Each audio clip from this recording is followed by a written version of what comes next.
श्री नवनाथ भक्तिसार अध्याय 3. मारुती व मच्छिंद्रनाथ यांची भेट. मच्छिंद्रनाथाचे श्रीराज्याकडे गमन. मच्छिंद्रनाथ पूर्वेकडच्या जगन्नाथादी तीर्थयात्रा करून सेतुबंद रामेश्वरास गेला. तेथे मारुती स्नान करून बसणारच तो पाऊस पडू लागल्यामुळे तो आपणास राहावयाकरता दरडी उकरून गुहा करू लागला. हे मारुतीचे कृत्य पाहून मच्छिंद्रनाथास विस्मय वाटला. त्याने मारुतीला म्हटले की हे मरकट्टा, तू अगदीच मूर्ख आहेस. शरीराच्या संरक्षणाकरिता तू आता सोय करीत आहेस. अरे, पाऊस एकसारखा सपाटून पडत आहे. आता तुझे घर केव्हा तयार होणार? घरास आग लागल्यानंतर विहीर खणाव्यास लागावे. तद्भूत पाऊस पडत असता तू आता घराची तजवीण करतोस, हे काय? असे मारुतीला मच्छिंद्रनाथाने म्हटल्यानंतर तू असा चतुर दिसतोस, तो कोण आहेस? म्हणून मारुतीने मच्छिंद्रनाथास विचारले. तेव्हा मी जती आहेत व मला मच्छिंद्र म्हणतात, तसे त्याने उत्तर दिले. त्यावर तुला जती असे लोक कोणत्या अर्थाने म्हणतात, असे मारुतीने मच्छिंद्रास विचारले. तेव्हा माझा शक्ती प्रताप पाहून लोक मला जती म्हणतात, असे त्याने उत्तर दिले. त्यावेळेस मारुती म्हणाला, आजपर्यंत आम्ही एक हनुमंत जती आहेत असे ऐकत होतो. असे असता तुम्ही एक नवीनच जती एकाएकी उत्पन्न झालात. पण आता ते कसेही असो, मी काही दिवस मारुतीच्या शेजारी होतो. यास्तव त्याच्या कलेचा 1000वा हिस्सा माझ्या अंगी महान प्रयासाने आला होता. तो मी या समय तुला दाखवितो. त्याचे निवारण कसे करावे ते तुम्हाला दाखव, नाहीतर जती हे नाव तू टाकून दे.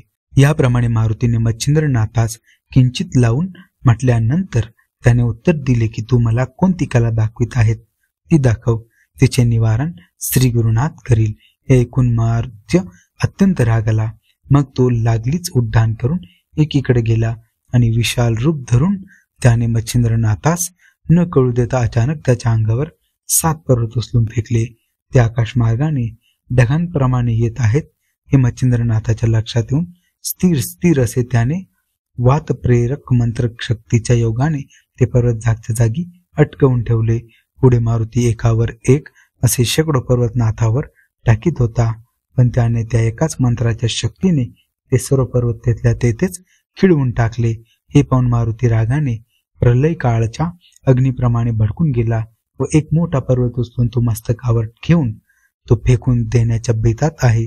तोच मच्छिंद्रनाथाने पाहिले. मग नाथाने समुद्राचे पाणी घेऊन वायू आकर्षण मंत्र म्हणून जोराने त्या मारुतीच्या अंगावर शिंपडली आणि त्याला तेथल्या तेथेच जसा तसा खिळवून टाकीला. त्यावेळी त्याचे चलन वलन बंद झाले.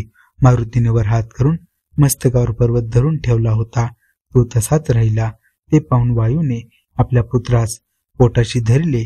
नंतर त्यास या संकटातून सोडविण्याकरता वायूने मच्छिंद्रनाथास विनंती केली. ती नाथाने मान्य करून पुन्हा उदक मंत्रून शिंपडले. त्याने करून पर्वत जिथल्या तेथे गेला व मारुतीही पूर्वस्थितीवर आला. नंतर मारुतीने जवळ जाऊन धन्य धन्य म्हणून नाथास शाबासकी दिली. इतक्यात वायूने मारुतीला म्हटले की बाबा मारुती, तुझ्या या सिद्धापुढे काही चालाव्याचे नाहीत.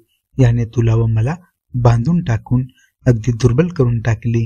याची शक्ती अघटित आहे. तू कदाचित मला असे म्हणशील की तुम्ही आपल्या तोंडाने त्याच्या मंत्राच्या सामर्थ्याची प्रौढ वर्णन करीत दाखवता, तर माझी शक्ती ईश्वराच्या हातात आहे आणि याने आपल्या भक्तीच्या जोराने सकल दैवते आपली ताबेदार करून टाकली आहेत. नंतर मच्छिंद्रनाथ वायूच्या व मारुतीच्या पाया पडला आणि आपणाशी सख्यत्वाने वागण्याकरता त्याने त्यांची प्रार्थना केली. तेव्हा ते दोघे नाथास प्रसन्न चित्ताने म्हणाले की तुझ्या कार्याकरता आम्ही उभयंता झटून तुला सर्व प्रकारे सहाय्य करू व पाहिजे तसे करून तुला सुख देऊ. असे प्रफुल्लित मनाने बोलून आता आपण जती आहोत असे तू कुशाल सांगत जा, असे मारुतीने वरदान दिले.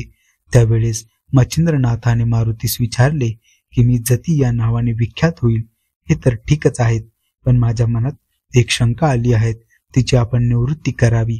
कोणती शंका आली आहे असे मारुतीने विचारल्यानंतर त्याने सांगितले की तू त्रिकाळ ज्ञानी आहेस. असे असता माझ्याशी विनाकारण वितंडवाद कशासाठी केलास? तुझी माझी नागाश्वत्थाच्या झाडाखाली पूर्वीच भेट झाली होती. त्यावेळेस साबरी विद्येचे मजकडून कवित्व करून तू मला वरदान दिले आहेस. असे असता हा बखेडा का उत्पन्न केलास? हे ऐकून मारुतीने मच्छिंद्रनाथाचे असे समाधान केले की जेव्हा तू समुद्र स्नान करीत होतास त्यावेळेस मी तुला ओळखल्यावरून तुझ्या जवळ आलो. तू कवी नारायणाचा अवतार आहेस व मत्स्यीच्या पोटी जन्म घेतलास हे पक्के ठाऊक होते. परंतु माझ्या मनात अशी कल्पना आली की नागश्वत्थाच्या वृक्षाखाली देवांनी जे अभिवचन तुला दिले त्या वरदानाचे सामर्थ्य कितपत आहे हे आपण एकदा पहावे. शिवाय यापुढे तुला आणखी पुष्कळ प्रसंगामधून पार पाडाव्याचे आहेत, म्हणून तू हिंमत करून पुढे कितपत टिकाव धरशील याच्याशी आज मला अशा रीतीने पाहावा लागला. नंतर मारुती म्हणाला, तू आता इथून श्रीराज्यात जा आणि तेथे खुशाल ऐश आराम कर. तुझी भेट झाली हे एक फारच चांगले झाले. तुझ्या हातून माझ्या मस्तकावर भार उतारला जाईल. मग असे कोणते ओझे तुझवर पडेल आहेत? म्हणून मच्छिंद्रनाथाने विचारल्यानंतर मारुतीने मूळारंभापासून सर्व कच्चा मजकूर त्यास सांगितला. मारुती म्हणाला, योगेश्वरा, लंकेच्या रावणास जीवे मारून रामचंद्र सीतेस घेऊन अयोध्येत येत असता तिच्या मनात आले की मारुती निसंशय रामाचा पक्का दास आहे. यास्तव आपल्या हातून त्याचे होईल तितके कल्याण करावे, म्हणजे याचे लग्न करून देऊन संपत्ती संतती सर्व अनुकूल करून देऊन सर्व सुख संपन्न करावे. स्त्री वाचून संसारात सुख नाही तरी ती करून देऊन याच कडून सर्व संसार कराव्याचा.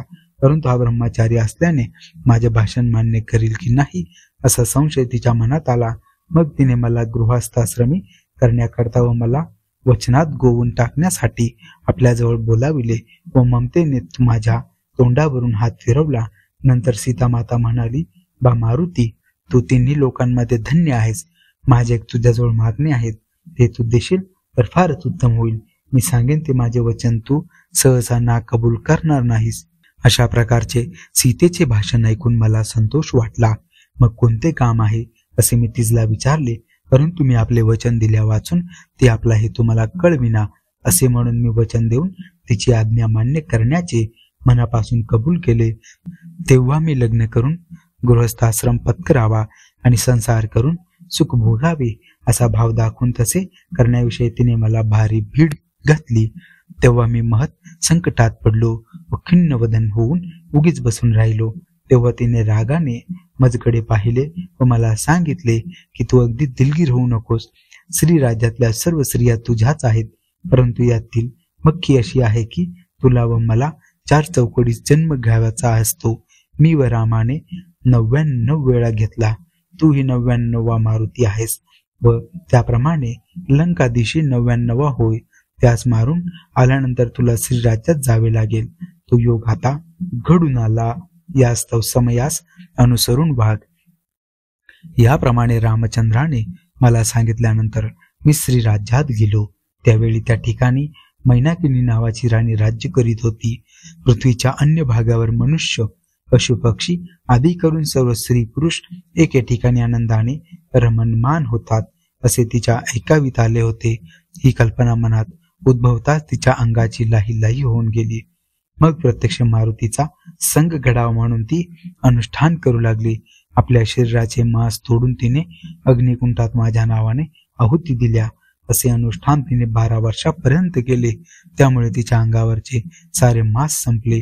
तरी तिचा निच्छट ढळेना असे पाहून मी तिला प्रसन्न झालो. त्यावेळी ती माझ्या पाया पडून मनोरथ पूर्ण करण्याकरता विनंती करू लागली.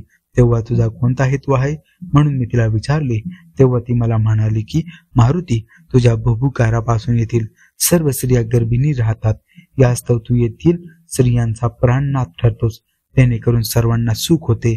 परंतु माझ्या मनात तुझ्याशी प्रत्यक्ष मैथून कराव्याचे आहेत. ही माझी इच्छा तू पूर्ण कर.